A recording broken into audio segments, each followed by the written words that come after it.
ఆదిలాబాద్ జిల్లా వార్తల విషయానికి వస్తే జిల్లాలో బీఆర్ఎస్ పార్టీ నాయకులు కార్యకర్తలు రానున్న స్థానిక సంస్థల ఎన్నికలకు సిద్ధం కావాలని బీఆర్ఎస్ పార్టీ జిల్లా అధ్యక్షుడు మాజీ మంత్రి జోగు రామన్న పిలుపునిచ్చారు. సాత్నారా మండల కేంద్రంలో మండల స్థాయి బీఆర్ఎస్ పార్టీ కార్యకర్తలు నాయకుల సమావేశంలో జోగు రామన్న మాట్లాడారు. ఈ సందర్భంగా జోగు రామన్న స్థానిక సంస్థల ఎన్నికలపై బీఆర్ఎస్ నాయకులు కార్యకర్తలకు దిశానిర్దేశం చేశారు.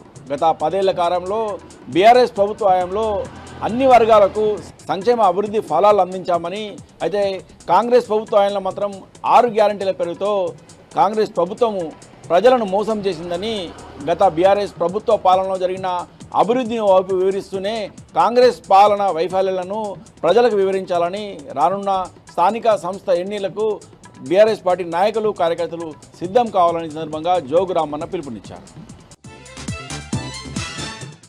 ఇక మరో వార్తా విషయానికి వస్తే జిల్లా కేంద్రంలోని కేఆర్కే కాలనీలో ఉన్న బస్తీ దవాఖాను ఆయుష్మాన్ ఆరోగ్య కేంద్రాన్ని జిల్లా కలెక్టర్ రాజా శీషా ఆకస్మికంగా తనిఖీ చేశారు. ఈ సందర్భంగా రిజిస్టార్ను పరిశీలించారు.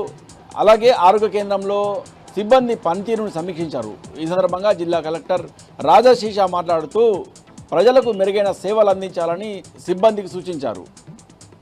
ఈ సందర్భంగా ప్రజలకు మెరుగైన సేవలు అందించడంతో పాటు సీజనల్ వ్యాధుల పట్ల అప్రమత్తం చేయాలని, ప్రజలు కూడా సీజనల్ వ్యాధుల పట్ల అప్రమత్తంగా ఉండాలని జిల్లా కలెక్టర్ సూచించారు. ఇక నిర్మల్ జిల్లా వార్తల విషయానికి వస్తే తమ గ్రామానికి బ్రిడ్జి నిర్మాణం చేపట్టాలని తానూరు మండలం జరీబీ గ్రామస్తులు ఈరోజు జిల్లా కలెక్టర్ కార్యాలయానికి తరలి వచ్చి అడిషనల్ కలెక్టర్ ఫైజల్ అహ్మద్కు వినతి పత్రం సమర్పించారు. నిన్న ధర్నా రాస్తారోకో చేపట్టిన గ్రామస్తులు ఈరోజు జిల్లా కలెక్టర్కు వినతి పత్రం సమర్పించారు.